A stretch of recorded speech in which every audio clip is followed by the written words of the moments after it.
कांग्रेस की सरकार थी, सोनिया मनमोहन की सरकार थी, आए दिन पाकिस्तान से आलिया, मालिया, जमालिया न जाने। नमस्कार, आप देख रहे हैं रियल राजगढ़ टीवी। इस वक्त हम खिलचीपुर के स्टेडियम में खड़े हुए हैं, जहां पर देश के गृह मंत्री अमित शाह के भाषण चल रहे हैं और चारों तरफ आप देख सकते हैं किस तरह से यहां पर बड़ी संख्या में यहां पर कार्यकर्ता अमित शाह के भाषण सुनने को यहां पहुंचे हैं। और देखिए किस तरह से और दिग्विजय सिंह को लेकर यहां पर जमकर अमित शाह के द्वारा निशाना साधा जा रहा है। और यहां पर आप देख सकते हैं किस तरह से, थोड़ा सा कैमरा घुमाकर दिखा दीजिए, किस तरह से यहां पर ये कार्यकर्ता यहां पहुंचे हैं। और आप देख सकते हैं किस तरह से दिग्विजय सिंह को लेकर लगातार यहां पर बरस रहे हैं और कार्यकर्ताओं की जमकर भीड़ भी यहां पर दिख रही है। और पीछे आप देखते रहे, हम आपको इस वीडियो में पूरा भाषण आपको यहां पर अमित शाह जी का सुनाने वाले हैं। आप देखते रहे रियल राजगढ़ टीवी। चैनल को लाइक, सब्सक्राइब, शेयर अवश्य करें। मगर इस बार एक महत्वपूर्ण काम आप करोगे, जिन्होंने मध्य प्रदेश को बंटा धार किया था, वो दिग्विजय को हराकर आप हमारे रोड मंत्री को जिताओ। भाई और बहनों, दोनों बार इस देश की जनता ने मोदी जी को पूर्ण बहुमत दिया। 10 साल तक मोदी जी ने ढेर सारे काम किए। सारे काम अगर मैं गिनाने जाऊं तो 7 दिन की भागवत सप्ताह बैठ जाए, मगर कामों का अंत न आए, इतने काम। मगर मैं आज राजगढ़ वालों को कुछ ऐसे काम बताना चाहता हूं जो हजारों साल से देश की जनता जिसकी राह थी। भाई और बहनों, मुझे जरा बताओ, अयोध्या में राम मंदिर बनना चाहिए या नहीं बनना चाहिए?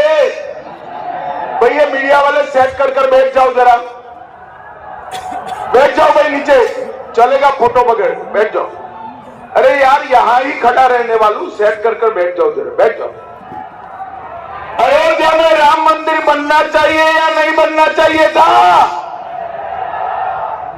कांग्रेस पार्टी, जिनके सलाहकार ये दिग्गी राजा है, वो कांग्रेस पार्टी 70 साल से राम मंदिर के मुद्दे को अटका रही थी, भटका रही थी, लटका रही थी।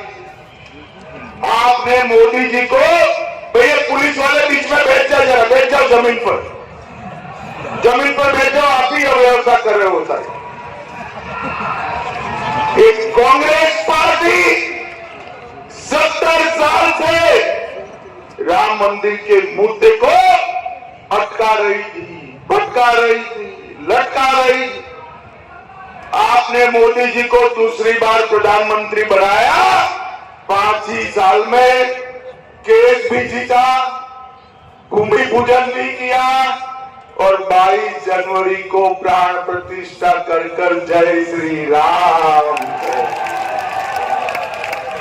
करोड़ों भक्त जिस घटना की राह देखते थे, और मोदी जी ने ठीक ही कहा है, ये 1000 साल का एक पल था भाइयों, 1000 साल का एक पल। हम सब राह देखते थे, रामलल्ला टेंट से निकलकर भव्य मंदिर में बैठे और एक कांग्रेस पार्टी के सादाने राहुल बाबा, जानते हो ना राहुल बाबा को? अरे जानते हो या नहीं जानते हो भाई? राहुल बाबा को निमंत्रण भेजा, प्राण प्रतिष्ठा में आइए, मगर राहुल बाबा नहीं गए। क्यों नहीं गए भाई बताओ? दिग्गी राजा भी नहीं गए। क्यों नहीं गए? वो उनकी वोट बैंक से डरते हैं, वोट बैंक से डरते हैं। भाई और बहनों, जिनको निमंत्रण मिलने के बावजूद न मंदिर गए, न अयोध्या गए, इन लोगों को कभी माफ नहीं किया जा सकता, कभी माफ। भाई और बहनों, मुझे बताओ राजगढ़ वालों, ये कश्मीर जो है हमारा है या नहीं है? अरे जोर से बोलो भाई, है या नहीं? ये कांग्रेस के अध्यक्ष खड़गे जी कहते हैं राजस्थान एमपी वालों का कश्मीर से क्या लेन देन? अरे खड़गे महाराज, इस देश को आप नहीं जानते हो। राजगढ़ का बच्चा बच्चा कश्मीर के लिए अपनी जान दे सकता है। भाई और बहनों, 70 साल से कांग्रेस पार्टी धारा 370 को अपने अनौरस बच्चे की तरह संभाल कर बैठी। इसके कारण आतंकवाद पर कश्मीर के अंदर तिरंगा नहीं लहराया जाता था। मोदी जी ने 5 अगस्त 2019 को कश्मीर से धारा 370 को समाप्त। और भाई और बहनों, आज हमारा कश्मीर भारत माता का मुकुटमणि बनकर समग्र विश्व के साथ तिरंगे के साथ सम्मान से खड़ा है। ये नरेंद्र मोदी जी ने किया है। और आतंकवाद को मोदी जी ने समाप्त कर, नक्सलवाद को मोदी जी ने समाप्त कर 10 साल तक एक कांग्रेस की सरकार थी, सोनिया मनमोहन की सरकार थी। आए दिन पाकिस्तान से आलिया, मालिया, जमालिया, न जाने कौन कौन घुस जाते थे और बम धमाके करते। आपने मोदी जी को प्रधानमंत्री बनाया, पाकिस्तान ने फिर से गलती कर दी, उरी और पुलवामा में हमला किया। मगर ये पाकिस्तान वाले भूल गए कि अब भाजपा सरकार है, नरेंद्र मोदी सरकार। 10 ही दिन में पाकिस्तान के घर में घुसकर सर्जिकल स्ट्राइक और एयर स्ट्राइक कर आतंकवाद का खात्मा करने का काम नरेंद्र मोदी की। और भाई और बहनों, समग्र देश से भाई रहने तो क्या कर रहे होगी? चलो सारे पुलिस वाले बाहर निकलो।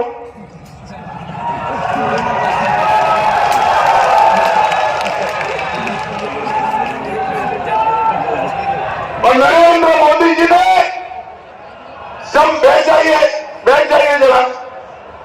नरेंद्र मोदी जी ने 10 साल में समग्र देश से आतंकवाद और नक्सलवाद को समाप्त कर दिया।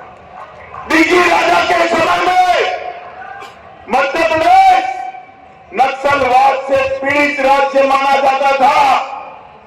आज भारतीय जनता पार्टी ने मध्य प्रदेश से नक्सलवाद को समाप्त करने का काम नरेंद्र मोदी जी ने। भाई और बहनों, कांग्रेस पार्टी सालों से गरीबी हटाने का बात करती थी। 4 पीढ़ी तक बात करी, मगर कुछ नहीं हुआ। 10 ही साल में मोदी जी ने 25 करोड़ गरीबों को गरीबी रेखा से बाहर निकालने का, 80 करोड़ लोगों को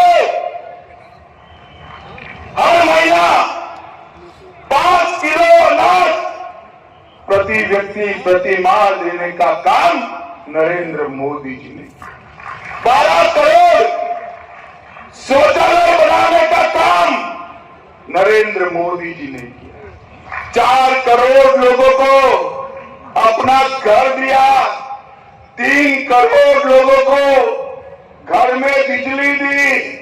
10 करोड़ माताओं को गैस का सिलेंडर दिया और 14 करोड़ लोगों को घर में नल से जल देने का काम नरेंद्र मोदी जी ने किया। और भाई और बहनों, की राजा का शासन था। मैं भगवान महाकाल का दर्शन करने गुजरात से आता था, गहरी नींद लग जाती थी अहमदाबाद से दाहोद आते आते, मगर जैसे ही दाहोद क्रॉस कर मध्य प्रदेश में घुसते थे, नींद पूरी खुल जाती थी, क्योंकि जराम से गाड़ी गड्ढे में गिरती थी। मालूम ही नहीं पड़ता था कि रोड में गड्ढा है या गड्ढे में रोड है, मालूम ही नहीं पड़ता। किसान भाइयों बहनों, मुझे बताओ, खेत में पानी पहुंचाने की कोई व्यवस्था डिग्गी राजा ने की थी क्या? जोर से बोलो, की थी? 24 घंटा बिजली आती थी, किसान को 6,000 रुपया मिलता था, गरीब को 5 किलो अनाज मिलता था, 5 लाख तक का इलाज होता था, युवाओं के लिए शिक्षा की व्यवस्था थी क्या? और पूरा चंबल का इलाका डाकुओं से भरा हुआ था या नहीं था? नक्सलवाद था या नहीं था? अरे डिग्गी राजा, क्या मैंडेट मांगने आए हो? इतने साल तक भाग गए, भोपाल चले गए, अब राजगढ़ आए हो। राजगढ़ वालों को पूछो, आपको चाहते हैं या नहीं चाहते? अरे बोलो भाई, चाहते हो क्या? ये डिग्गी राजा के साथ बंटाधार शब्द जुड़ गया है। राजगढ़ वालों, यहाँ बंटाधार करना है क्या? करना है क्या? और एक डिग्गी राजा के सलाह से राहुल बाबा ने अपने घोषणा पत्र में किया है कि कांग्रेस की सरकार आएगी तो मुस्लिम पर्सनल लॉ लाएगी, माइनॉरिटी के पर्सनल लॉ। भाई और बहनों, सरकार तो हमारी नहीं, मगर फिर भी मैं आपको पूछना चाहता हूं, ट्रिपल तलाक फिर से लाना चाहिए क्या? अरे जोर से बोलो, लाना चाहिए? शरिया कानून से देश चलना चाहिए? कांग्रेस पार्टी पर्सनल लॉ की बात करकर पिछले दरवाजे से देश में शरिया कानून लाना का बात करती, और ये डिग्गी राजा इनसे भी 2 कदम आगे। भगवा आतंकवाद, अरे शर्म करो डिग्गी राजा, काय का भगवा आतंकवाद? आतंकवाद के आपके चश्मे बेकार हो गए हैं देखने के, बेकार। ये पाकिस्तान के आतंकवादी हाफिज सईद को साहब कर बुलाते। अरे दिग्विजय सिंह जी, ये हाफिज सईद आपका साहब होगा, ये दुर्दांत टेररिस्ट है जिसने भारत का नुकसान किया है। जाकिर नाइक को एक गले लगाते हैं, अफजल गुरु जिसने पार्लियामेंट पर हमला किया, इसकी फांसी का विरोध करते हैं। रहे रियल राजगढ़ टीवी चैनल को लाइक, सब्सक्राइब, शेयर अवश्य